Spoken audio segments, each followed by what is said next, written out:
안녕하십니까. 펀드투자 권유 대행인 강의를 시작하겠습니다. 먼저 교재 보시면 4페이지입니다. 4페이지. 먼저 핵심탐 밑에부터 보겠습니다. 이론 보고 문제 풀고 이런 식으로 갈 겁니다. 먼저 이 투자 신탁 문제는 시험에 매번 나오는 문제고 표편을 써주실까요? 투자 신탁.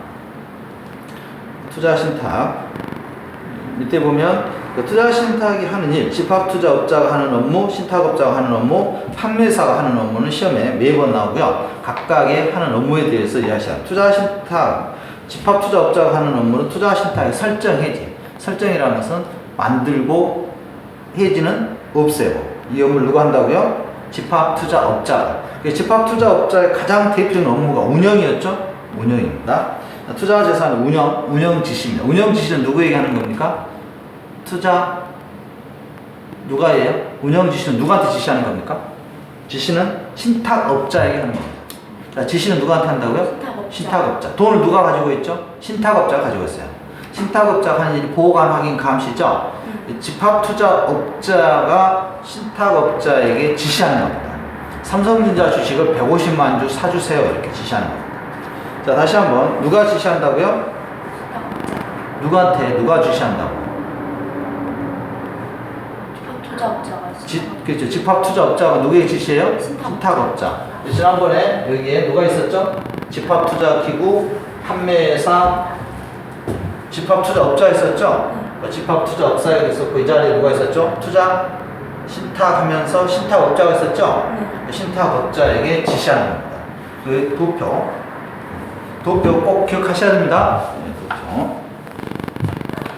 그 다음에 신탁업자가 하는 일, 신탁업자는 투자 신탁의 보관의 매출, 보관, 운영 지시에 따른 자산의 취득 처분입니다. 자산은 항상 누가 가지고 있는 겁니까? 신탁업자가 가지고 있어요? 신탁업자 은행이에요. 은행 역할을 하신다고 보시면 돼요. 그래서 은행에서 돈 보관하고 있잖아요. 돈이 은행에 있기 때문에 집합투자업자가 돈을 갖고 있지 않아요. 돈이 은행에 있기 때문에 은행의 신탁업자에게 지시하는 겁니다. 삼성전자 100만 주 사주라고. 그 다음에 환매 대금 및 이익금 지급. 환매 대금이 뭐예요? 돈 찾아가는 거죠? 돈 찾아가는 환매라 그러는데 이 대금도 신탁업자가 지급해 주는 거고요. 운영지에 따른 감시도 문제지고요. 감시. 누굴 대신해서 감시하냐면 투자자를 대신해서 집합투자업자를 감시해요. 집합투자업자가 잘하고 있는지 못하고 있는지에 대해서 감시하는 겁니다. 감시 역할. 판매사가 하는 일은 판매와 환매라겠어요? 판매, 환매. 아마 이 자리에 적어져 있죠? 판매와 환매. 판매의 방법에는 판매의 방법에는 모집과 매출. 모집의 방법에는 공모와 사모. 그렇죠? 판매의 방법에는 개방형과 폐쇄형. 그래서 1번 문제 보면 다음 투자 신탁 관련해서 역할로 바르게 연결하겠습니다. 신탁업자가 뭘 한다고요? 그렇지, 감시. 그래서 A는 감시가 됐고, 집합투자업자가 뭐래요? 설정이랑 해지. 그렇지, 설정해지. 판매사는요? 판매. 그렇죠, 판매하고 판매. 그 다음에 옆에 5페이지에 집합투자기구의 종류는, 자, 이 자리에 적어져 있죠? 집합투자기구의 종류는 몇 가지가 있죠? 집합투자기구의 종류는 5가지가 있어요. 첫 번째 뭐가 있었죠?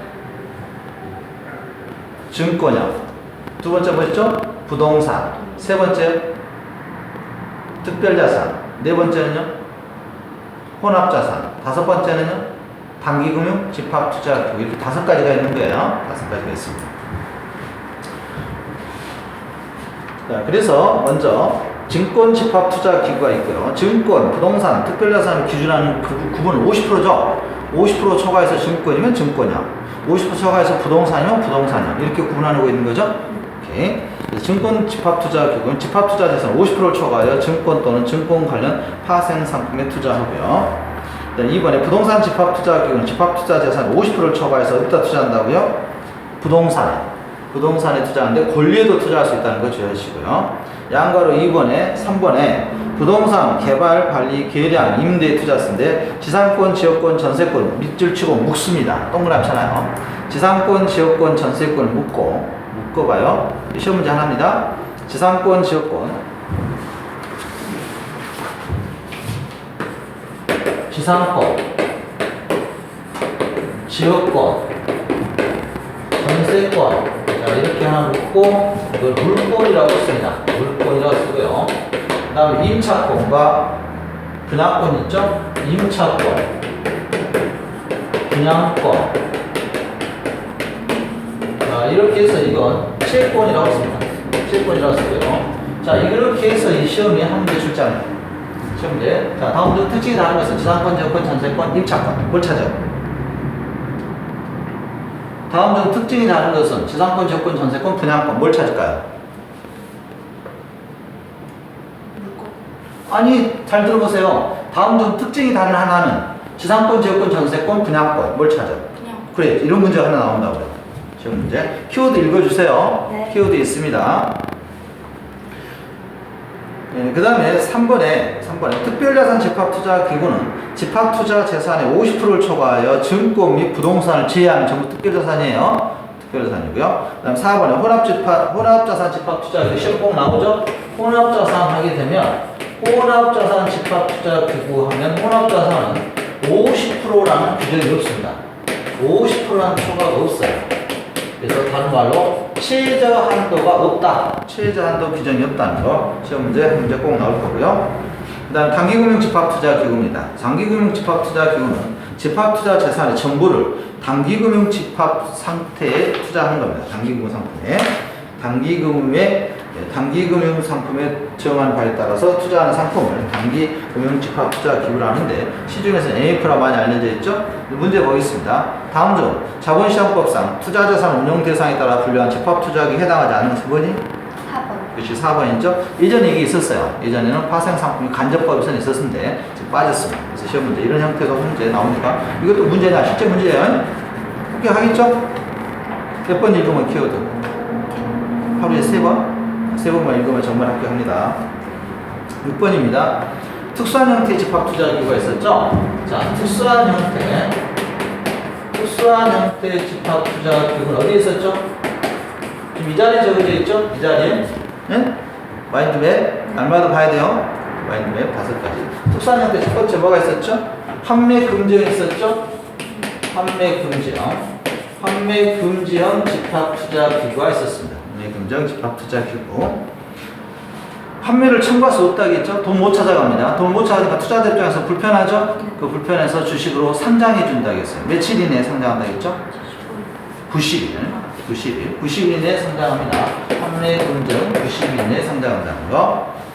그래서 존속기간을 정한 집합투자기구에 대해서만 가능한데 집합투자증권 최초 발행일부터 90일 이내에 증권시장에 상장합니다. 90일에 밑줄. 그 다음에 반드시 환매형으로 만들어야 된다 했죠? 이게 반드시 만들어야 하는 게 우리가 뭐라 했습니까? 부트콘 20% 이렇게 했죠? 50% 부트콘 20%. 그래서 부동산 투자회사, 특별자산 집합투자기구, 혼합자산 집합투자기구, 시장성 없는 자산의 20%를 초과하여 투자하는 집합투자기구는 반드시 뭘로 만들라고요? 판매금지형으로 만들어야 됩니다. 이것도 시험 문제예요. 시험 문제. 부트콘 20은 중퇴도 나오는 것 같아요. 중퇴까지. 다시 한번 판매금지형으로 반드시 설립해야 되는 게 부동산 펀드, 특별자산 펀드, 혼합자산 펀드, 시장성 없는 자산의 몇 프로? 20%. 부트콘 20. 외우셔야 돼요. 그 다음에 종용 집합투자기구가 있습니다. 종용. 이 종용이라는 게 뭐라겠죠? 종용. 똑같은 물건에 하나를 파느냐, 1 플러스 1이냐, 1 플러스 3냐 이렇게 하는 거. 똑같은 물건이라겠죠? 동일한 대상에 대해서 가격이 여러 가지로 나누는 거. 그래서 판매 보수와 종용 집합투자기구는 판매 보수와 무슨 차이만 둔다고요? 판매 수수료만 차이를 두는 거예요. 다른 거 차별하면 안 돼요. 판매 보수와 판매 수수료 차이만 두는 겁니다. 판매 수수료 차이에 의해서 구별하는 거. 이것만 차이를 둔다겠죠? 다른 거 차별 두면 안 돼요. 그래서 동일한 투자기구 내에 다양한 판매 보수 또는 수수료 구조를 가진 클래스를 만들어 보수 또는 수수료 차이에서 발생한 신규 투자기구 설정을 억제하고 여러 클래스에 투자된 자산을 합쳐서 투자할 수 있는 규모의 경제를 달성하는 대안이 될 수 있는 집합투자기구를 우리가 종용 집합투자기구라고 해요. 특징 보시면 보수 및 판매 수수료의 차이 밑줄 칩니다. 그래서 이번에 관전 판매의 보수 및 수수료만 차이 난다 그랬죠? 이 지금 꼭 기억해야 돼요. 운용 보수 차이를 둘까 안 될까? 안 돼요. 판매 보수만 차이를 두는 거야? 판매 보수만 차이를 둡니다. 차별 가능한 사항, 판매 및 판매 수수료, 기준 가격, 납입 가격, 투자 기간, 수익자 총액 등에 대해서 차별이 가능하고요. 클래스 수에는 제한이 없습니다. 기존 비종용 집합투자기구도 종용 집합투자기구로 전환이 가능한데 무슨 말이냐면 기존에는 할인하지 않았어요. 기존에는 할인하지 않았던 상품을 이제 뭐 하겠다? 할인하겠다. 그래서 비종용은 할인하지 않았던 상품, 근데 종용은 할인하는 상품. 그래서 상품이 안 팔리니까 그렇게 하겠죠? 원벌손 행사하는 거. 그다음 최근에는 장기 투자 유도의 목적으로 동일 펀드 내에서 종류 간 전환이 가능한 기능을 추가했다. 이렇게 되면 종용은 이거 판매 차이만 준다는 거예요. 운영 보수 안 됩니다. 그런데 운영 보수 차이가 안 되고, 그다음에 집합 투자업자 보수도 안 돼요.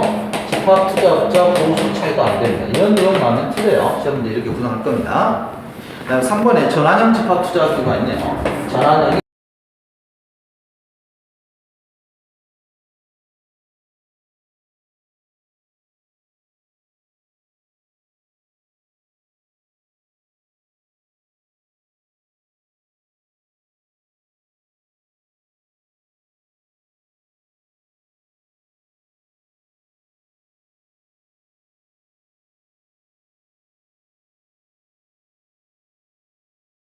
그 투자기구 세트 내에 속하는 다양한 투자기구 간의 교차 투자를 가능하게 해주는 투자기구를 우리가 전환형 집합투자기구라고 합니다.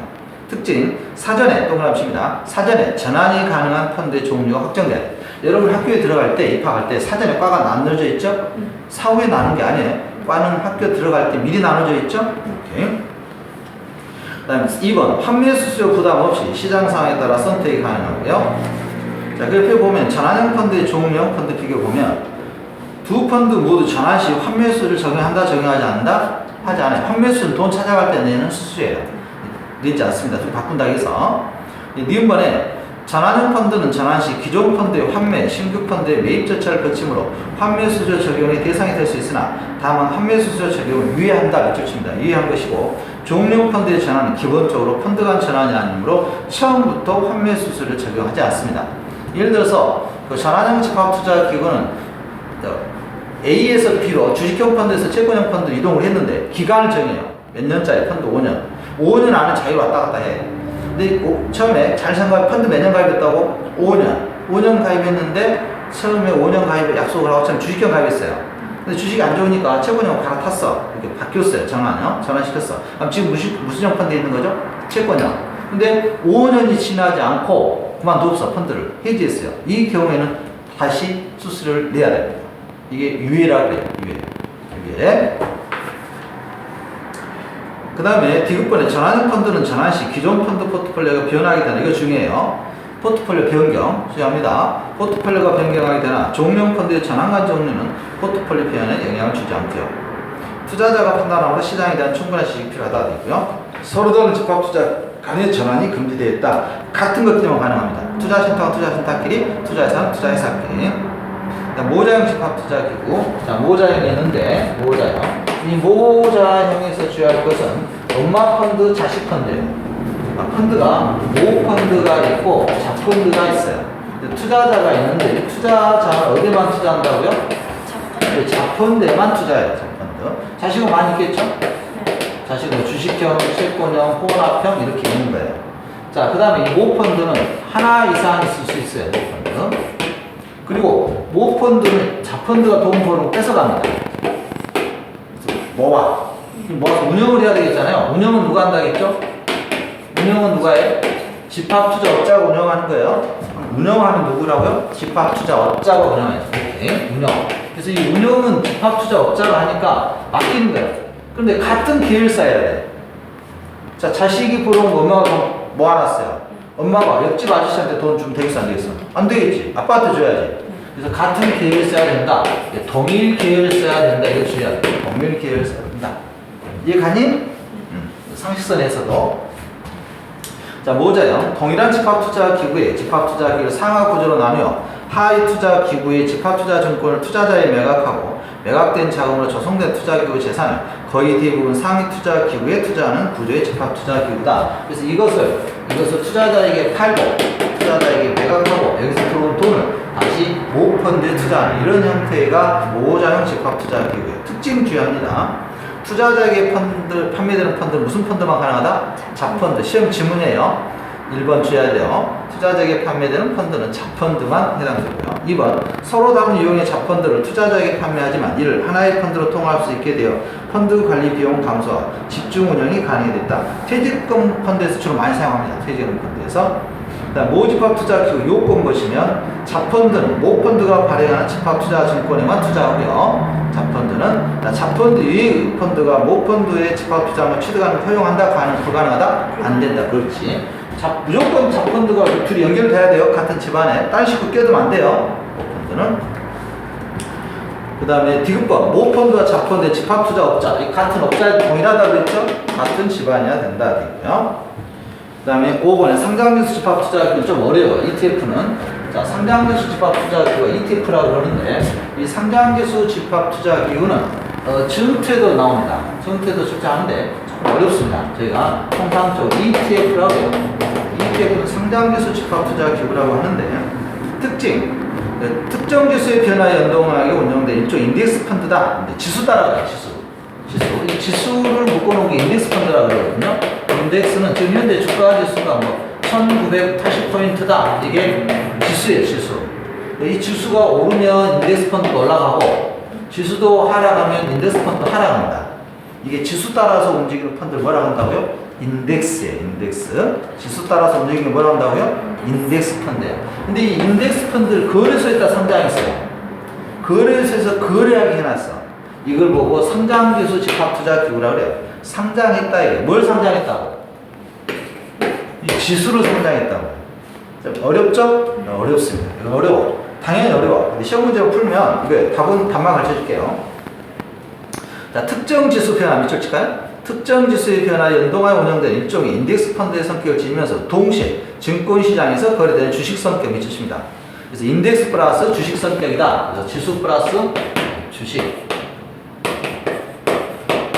두 가지 성격이 있는 거예요. 인덱스 지수 성격이 또 있고 주식시장에서 사고파는 주식 성격이 있는데, 특징 보시면 특징이 시험에 나와요. 인덱스 펀드 밑줄, 개방형 펀드 밑줄, 추가형 펀드 밀고 상장형 밑줄 칩니다.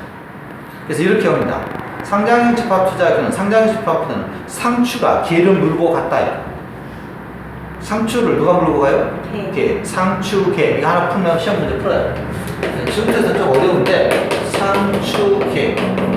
상장형 집합투자기구고, 그 다음에 추가형이고, 이게 중요해요. 추가형이고 개방형이다. 개방형. 근데 시험 문제에서는 이 추가형 자리에 뭐라고 나오냐면 추가형 자리에 단위형이라고 출제해요.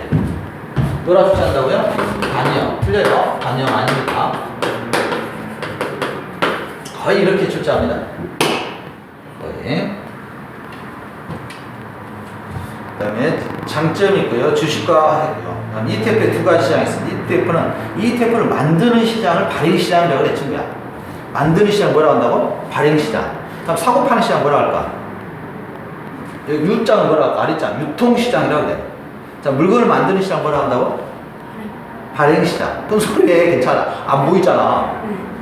자신감을 가져. 얼마나 어려운 거냐, 이거. 대학 2학기 때 배운 거라니까. 그래서 학교 간다니까, 다음 달에. 학교에 가면 학교 최초라니까. 최초 영광이라니까. 나 그래 큰 소리 해. 틀려야 알 거 아니야. 지금 틀리면 괜찮아. 어디서 틀리면 안 돼. 시험. 그렇지, 시험 때 틀리면 안 되지. 모르니까 배워봤잖아. 네. 그렇지? 알면 배우기 위해서 안 배웠어. 알면 나한테 가르치겠지. 그러니까 선생님 알고 있는지 모르고 있는지를 알아야 되니까 질문하는 거야. 그리고 30분 이상 읽었다면 다 아는 내용이야. 근데 그 정리가 안 됐을 뿐이지. 30분 안 읽었다는 게 문제지. 네, 읽어라. 네. 자, 오케이. 어우, 씩씩하네 또. 너무 볼수록. 아빠 이뻐하겠는데? 자.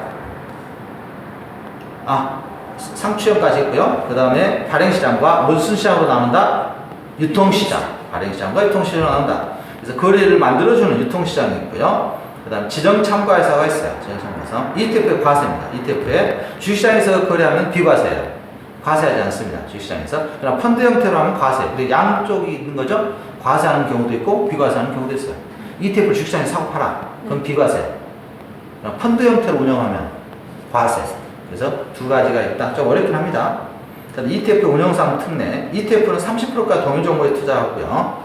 그 다음에 동일 부분은 20%. ETF의 상장 페이지가 있습니다. 추적으로 차이. ETF는 뭘 따라간다 했죠? 지수. 근데 지수를 못 따라가. 10% 차이가 나면 상장 폐지시킵니다. 이런 내용이 나면 좀 어렵습니다. 지금 한 번 해서는 안 되고요. 뒤에 또 할 거예요. 5번 이상 할 거예요. 그러니까 이런 내용만 기억해요. 여기서 뭐만 기억해? 상추를 누가 먹은 거야? 개. 오케이. 그래서 공부를 잘했는지 보죠. 자, 그 옆에 3번 문제를 밑에 해답을 가리고 한번 풀어봅니다. 여기는 시험이 4문제인데, 지문 시험 문제는 하나인데요. 이게 4문제예요. 각각 한 문제씩짜리. 풀어봐. 답 잘 좀 알고요. 답은 집에 가서 알아봐요.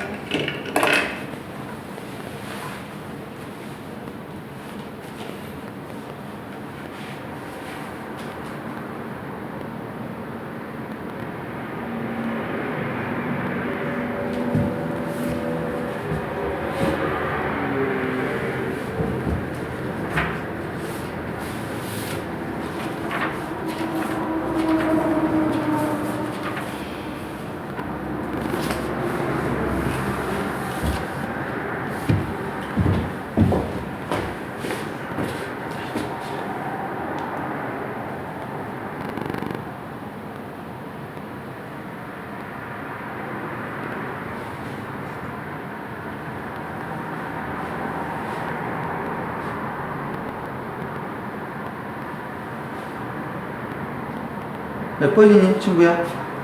몇 번이야, 답이? 2번? 2번이야? 진짜? 2번. 1번 같아? 네, 2번 같아요. 2번이 왜 틀렸니? 그러면?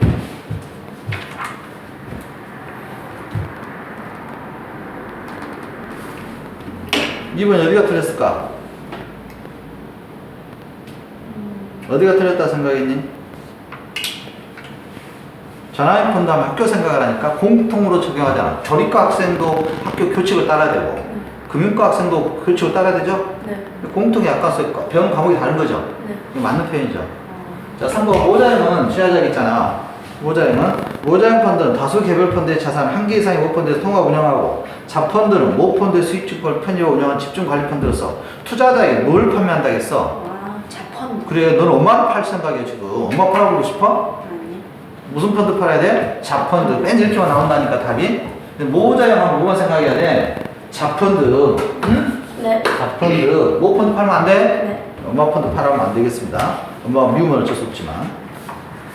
자, 8페이지 가겠습니다. 자, 단기금융집합투자기구입니다. 이 단기금융집합투자기구는 단기 자산에 투자하는데, 단기금융 집합투자 재산의 전부를 다음에 단기금융상품에 투자하는 상품인데, 잔존만기 6개월 이내 양도성 예금, 잔존만기 5년 이내 국채증권 밑줄칩니다.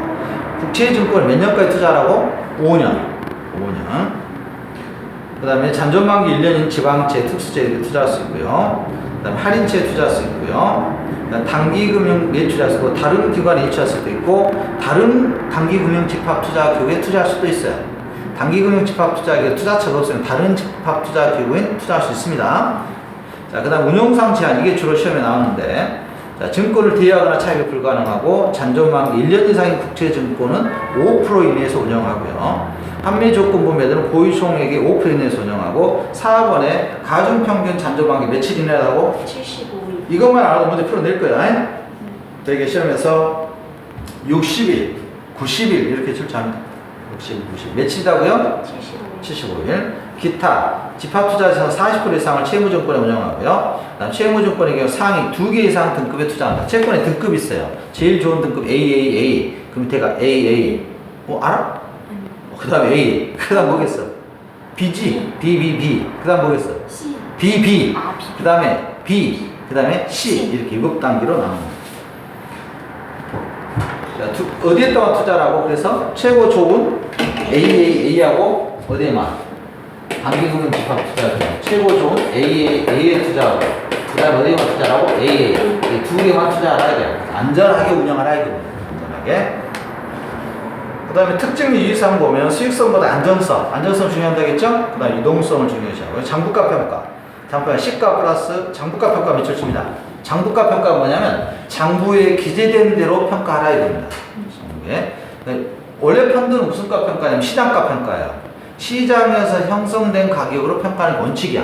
그러나 MF의 경우는 무슨 가 평가를 하라고? 장부가 뭐라고? 장부에 있는 거. 그 장부에 있는 거. 장부에 기자, 아빠 기자 신거 봤죠? 안 봤어 한 번도? 봤어? 네. 안 봤어? 네. 장부에 기재하는 것이 장부가 평가입니다. 너 지금 기재하고 있지 노트에? 그게 장부의 일종이에요. 거기 기재된 대로 평가하는 게 무슨 펀드? 정보가 MMF. 그렇죠? MMF는 무슨 가 평가? 장부가 평가. 그리고 예의적으로 시가 평가예요.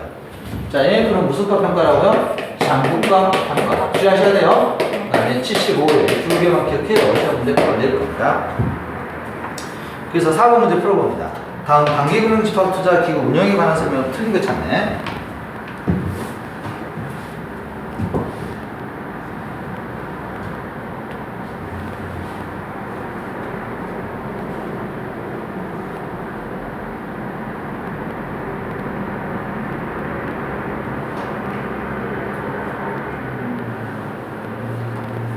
몇 번이 틀렸니? 1번. 그렇지, 1번이 틀렸죠? 네. 양도성 예금준수 6개월이라고 했죠? 네. 그러니까 CD를 안 배웠잖아. CD는 양도성 예금준수예요. 자, CD는 뭐라고 한다고요? 양도성 예금준수라고 합니다. 여러분 시험에서 양도성 예금준수라고 합니다. 양도성 예금준수 중요한 문제예요. 양도성 예금준수라고 그래요. 자, CD는 뭐라고 부른다고? 오케이. 양도성 몇 개월? 6개월. 자, 그 옆에 사모집합투자기구입니다. 외울 필요 없어요. 사모집합투자기구에서 사모집합투자기구에 적용이 배제되는 특례라 돼 있죠? 네. 이걸 안 해도 된다는 거야. 안 해도 되는 거 이거 너무 많아. 외울 필요 없어요. 이해 가니? 이렇게 다 안 해도 돼. 이것을 어디에서 다 하라는 거냐? 공모에서 하라는 거야. 응? 하지 않아도 되는 거예요. 내가 주의할 게 뭐가 있냐면 쭉 내려와서 8번 봐봐. 8번. 동그라미 8번에 별표 하나 쳐놓고요. 8번은 주의해야 됩니다. 판매금전집합투자기구 이거 상장하라겠죠? 네. 이거 상장하라 며칠 내에 상장하라겠니? 90일 내에 상장하라겠죠? 네. 그러나 이게 공모의 경우에는 상장하는 거야. 근데 3호로 발행할 때는 상장하지 않아도 돼요. 응? 공모로 발행해서 판매금전은 상장하는데 3호로 발행했을 때는 상장한다 안 한다? 안 한다. 그래서 시험 문제가 4자 공짜로 바뀌어 문제가. 그래서 8번에 판매금전 집합투자기구의 집합투자증권 최초 발행부터 90일 이내에서 증권시장 상장 의무가 없어요. 이해 가니? 네. 공모했다면 만약에. 있죠. 그렇지, 있죠. 이거 기억하겠니? 네. 네. 그러면 이 문제 풀어낼 겁니다. 그 다음에 양가로 2번에 그 사모집합투자기구 관련 규정 완화가 있는데 이거 예전에 파생상품 펀드라고 썼어, 이 과목에. 네. 그때 시험에 이거 영어에 나왔던 문제야. 완화. 자, 공모는 파생상품 매매에 따른 위험평가는 3호는 몇 프로까지 투자한다고 했니? 400. 공모는 100이에요. 그래서 공모의 경우에는 100%까지 투자 가능하고 3호니까 4니까 몇 프로? 400까지 완화시켰다 이겁니다. 이게 파생상품에 투자할 때. 이게 좀 어렵지만 바로 넣기 시험 문제.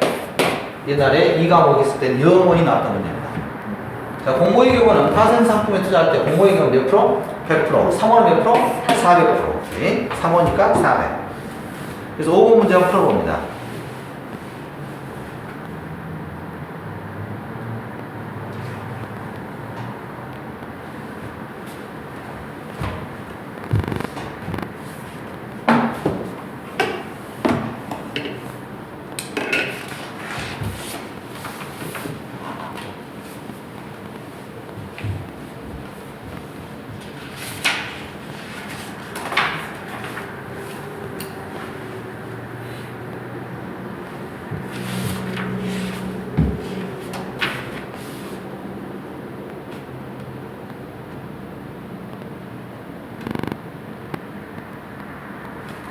몇 번이니? 2번. 그치, 2번이죠? 네. 공모는 상장 안 하겠죠? 네. 3호는 6개월에 상장하다 이런 규정 없어요? 네. 3호는 상장하지 않아도 됩니다. 그 다음에 6번 집합투자기구를 구분하는 겁니다. 집합투자 구분인데 테이블이 꺼졌는지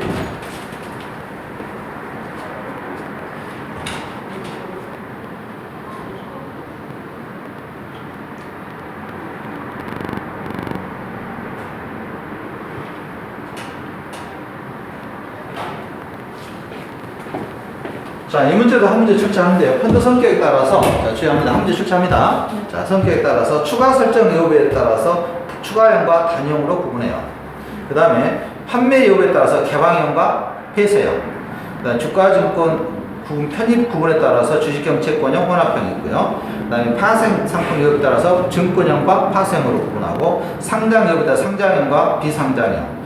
펀드 판매 방법에 따라서 모집식과 매출식으로 구분합니다. 시험 문제는 어떻게 출제하면 이렇게 다음 중 펀드 판매 성격에 따른 부분으로서 추가 설정 여부에 따라서 판매형과 모집식과 매출식이 있다. 맞아, 틀려? 틀려. 이런 식으로 나와. 간단하죠? 자, 이해 갔어요? 네. 모집식과 매출식 뭐에 따라서? 이 자리에서 했잖아. 모집식과 매출은 판매 방법에 따라서. 판매 방법. 추가형과 단형은 납입 여부에 따라서. 더 납입할 수 있으면 추가형. 일정 기간 세일이라고 딱 끝내버리면 단위형. 단위형이 뭐냐면 세일을 딱 일정 기간 하고 끝내버리는 거야. 5일, 3일만 한다. 그럼 단위형. 3일 동안만 팔고 끝. 그러면 단위형. 계속 팔면 추가형. 오케이. 자, 시험 문제 간단하죠? 그래서 그 6번에 다음 집합 투자기를 구분하면서 연결이 가는 걸 찾아봐요.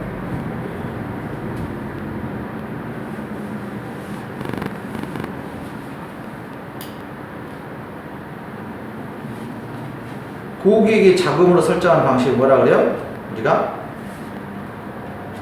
모집식이라고 했죠? 매출식은 뭐라 했어? 이미 물건 사놓고 판매하는 방식이죠? 그래서 A는 무슨 식? 모집식. A는 그렇지, 모집식. 나번은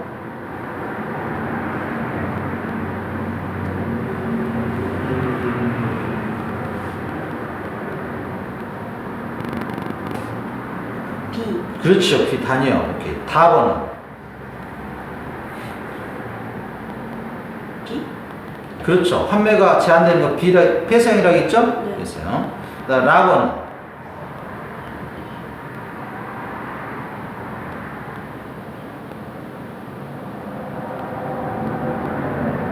A. 그렇죠. A죠. ETF 상추 계약 있잖아. ETF는 상추와 기물관들이 상장형이라고 했죠?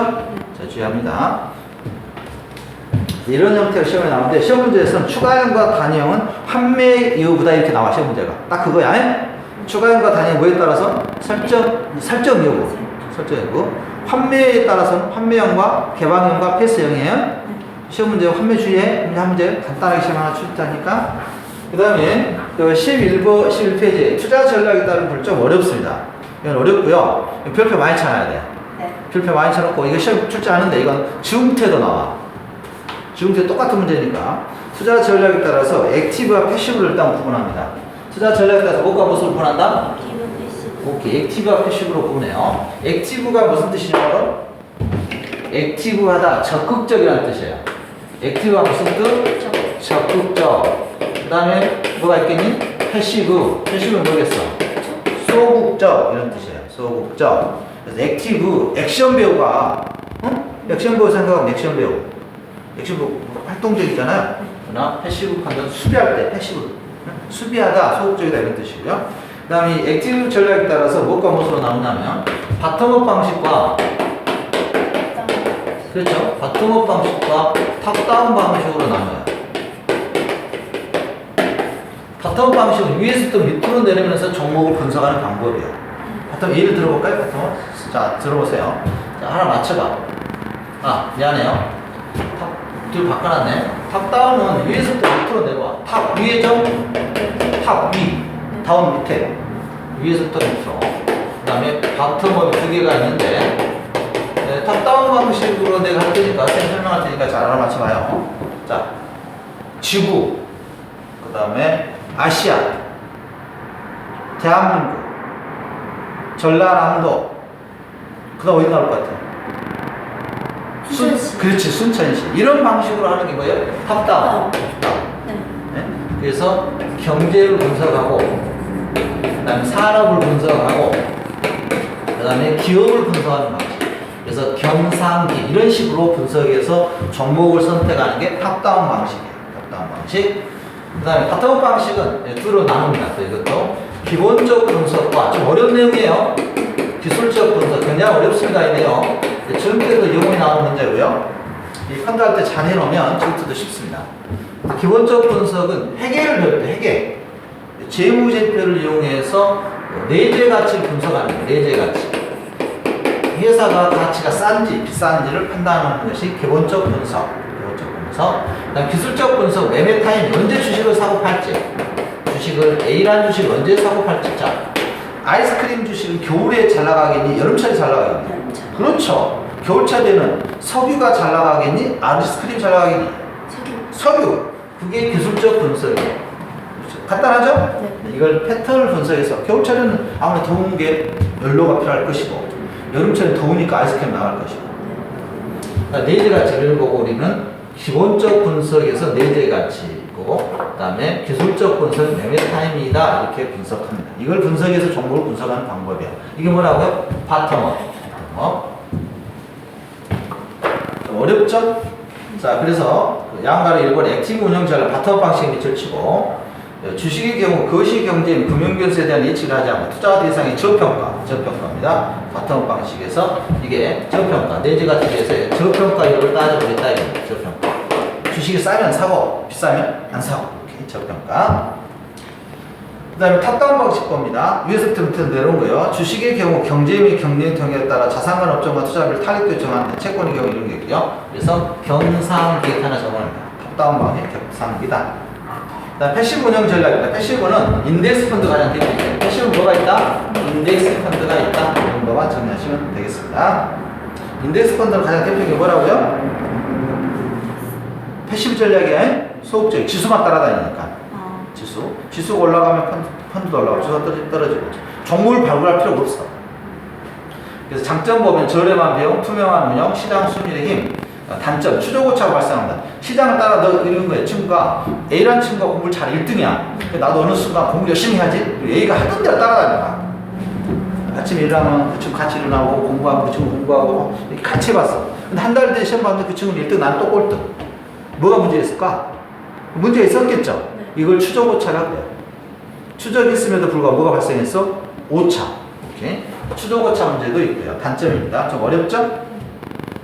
그 다음에 인덱스 펀드가 있고요. 좀 어렵습니다. 그래서 7번 문제 풀어봅니다. 이 정도면 풀어보면 돼요. 7번.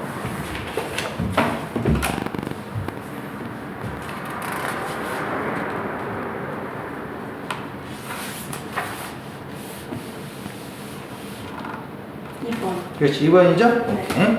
자, 다음 페이지 보면 수익자 총입니다. 이 수익자 총에는 시험 이용문이 나옵니다. 수익자 총에도 시험 이용문이 나오는데 이 수익자 총에서 뭐가 나냐면 신탁경 변경이라고 나와요. 변경사항. 언제 변경하냐 이겁니다. 박스에 보면 다음에 해당할 경우 수익자 총의 결의가 필요하다 이렇게 돼 있죠? 자, 분리할 때 합니다. 일단 수익자 총을 언제 한다? 분리할 때. 유리할 때는 하지 않아요. 이거 기억하면 풀어내요. 분리할 때 한다. 쌤이 할 테니까, 이야기 할 테니까, 유리한지 불리한지 따져봅니다. 자, 그동안에 학교 급식비가 10,000원이었어. 근데 이번 달부터 100,000원으로 올린대. 유리해졌니? 불리해졌죠? 그래서 뭐 해야 되겠어? 수익자 총액. 응? 유리해지면 안 해도 돼요. 분리할 때 하는 겁니다. 그 다음에 그동안에는 그 자금을, 돈을 농협에다가 이체시켰는데, 이제는 국민은행으로 바꾸래. 이것도 불리해진 거예요. 무슨 문제가 있는 거예요? 자, 그 다음에 집합투자업자 변경이라든가, 회사 파산이라든가, 판매사 변경이라든가, 전부 불리해진 겁니다. 그런데, 자, 판매 금지형에서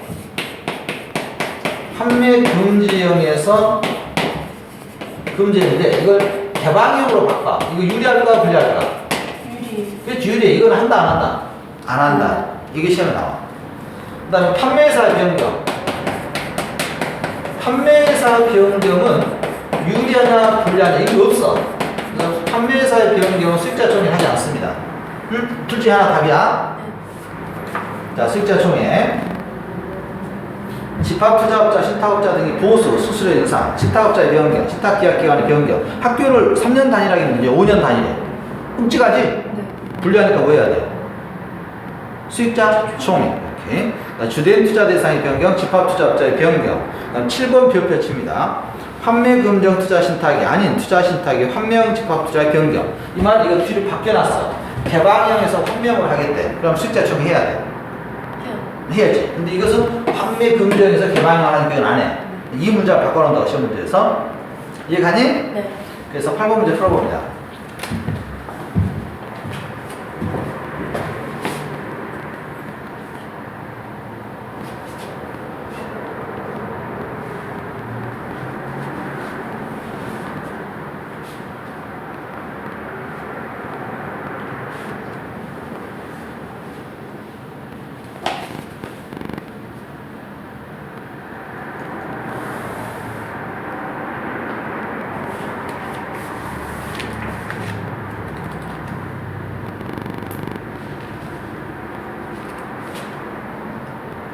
몇 번이겠니? 2번. 그렇지, 2번이죠. 2번. 판매사의 변경은 수익자 총이 필요 없다 했어요? 네. 이거 이제 시험지에서 1, 2, 3, 4 이렇게 나와. 진짜 이렇게 나와. 자, 그 다음에, 너무 쉽니? 네 이거 떨어지냐, 그러니? 선배들? 공부를 안 하니까 떨어지지. 자, 13페이지 보면, 이거 그냥 풀어도 되겠는데? 부동산 집합 투자하기 설명했대. 숫자. 몇 프로 들어가야 되겠니? 50. 그죠, 50%. 이게 쉽게 이렇게 나온다니까? 됐지? 네. 아주 간단하네. 그 다음에 그 부동산 펀드는 뒤에서 다시 할 겁니다. 부동산 펀드는 3과목이 있어요. 근데 부동산 펀드 보시면 14페이지 밑에 부동산 펀드 투자 대상 보면 부동산 펀드의 관리, 계량, 임대, 개발이라고 있죠? 여기다 중개라고 씁니다. 중개라고 쓰고 X표. 중개는 없어요. 중개 투자서. 저희는 우리 여기 공인중개사고이죠? 네. 중개는 안 돼. 부동산 투자회사에서. 그다음 부동산 권리에서 지상권, 지역권, 전세권 밑줄 치라겠죠? 네. 이건 뭐라 했어? 물권이라겠죠? 어려워요. 세 개는 물권적 성격이요. 분양권, 임차권은 채권적 성격이에요. 채권적 성격. 그래서 이런 데 다 투자할 수 있습니다. 투자할 수 있고요. 그다음 그 밑에 부동산 관련된 증권인데 이거 몰라도 돼요. 안 해도 됩니다. 시험 안 나와. 그래서 10번 문제에서 가나 다만 투자할 수 있는 점인지 봐봅니다. 라고는 안 나오니까.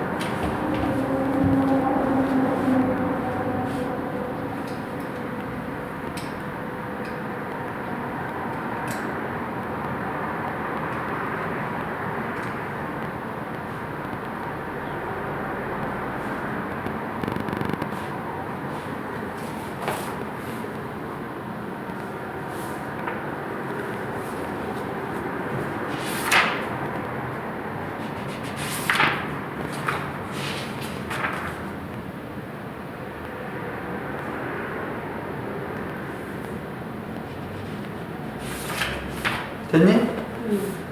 풀었니? 몇 번이야? 3번. 3번이니? 네. 맞아. 4번도 기회요. 라까지 다 합니다. 그래서 이건 다 답이에요. 가나, 다, 라도 안 배웠지만, 라도 외울 필요 없어요. 난 이런 게 있다, 그러고요. 그 다음 15페이지는 상과목 내용이에요. 15페이지는 별표 칩니다.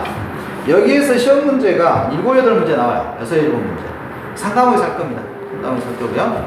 그 다음에 16페이지에 특별자산 펀드가 있는데, 자, 이 특별자산 펀드도 이거 뒤에서 다시 하겠습니다. 뒤에서. 지금 여기서 뭐 시험 문제 한 문제 나오는데, 선박이 좀 문제가 돼요. 선박. 그래서 한 다음 16페이지에 환매금정 집합투자기구에서 그 정의 있죠? 정의 찾았니? 양가로 1번에? 네. 거기에서 두 번째, 선박투자회사법에서 쭉 밑줄 칩니다. 선박이 문제가 되고요, 항상. 자본시장법 적용 받습니다. 선박투자회사법에 따라 50인 이상의 투자자로부터 공모 방식으로 설립되는 선박투자회사는 자본시장법에 적용을 받는다. 이런 표현이고요. 선박. 그러나 투자회사에서는 안 되는데, 투자회사. 그래서 박스 찾았니? 네. 박스 1번. 박스 1번에 쭉 밑줄 치고 별표 칩니다. 특별자산 투자회사는 발기는 투자회사 재산을 선박에 투자할 수 있다, 없다? 없다. 오케이. 이게 투자회사요. 투자회사, 특별자산, 펀드 만드는 형태가 여러 가지가 있었죠? 그 중에서 특별자산 투자회사 형태로, 투자회사 형태로 만들 때는 선박에 투자할 수 있다, 없다? 없다. 만약에 투자회사 형태가 아니고 투자 신탁 형태라면, 가능해? 투자 신탁 형태라면 선박에 투자할 수 있을까, 없을까? 그렇지, 있죠요. 당연히 큰 소리 해. 큰 소리. 선박 투자할 수 있습니다. 네. 뭘로만 할 때는? 회사. 투자회사 형태로 할 때는 선박에 투자할 수 있다, 없다? 없다. 시험 문제야? 네. 다음 중 특별자산 투자회사에서 투자할 수 없는 대상 이렇게 나온다고. 그럼 뭘 찾는 거야? 선박. 선박 투자회사법에서 투자하기 때문에 그래요. 그 다음에 그 17페이지에 보시면 특별자산의 종류가 있죠? 특별자산 종류가 있습니다. 자, 특별자산 종류. 보면 수산물, 임산물, 광산물 이런 거 전부 특별자산이에요. 특별자산이고 특별자산 아니면 증권으로 파생상품에 투자하는 것은 안 됩니다. 4번에 보면 원유연계 장애 파생상품이라고 하는데요. 이건 파생결합증권이에요. 파생결합증권 증권에 속합니다. 증권에 속하니까 특별자산이 아니죠. 우리 증권형에 속하겠죠. 그래서 이런 내용이 있습니다. 자, 잠깐 쉬었다가 하도록 하죠.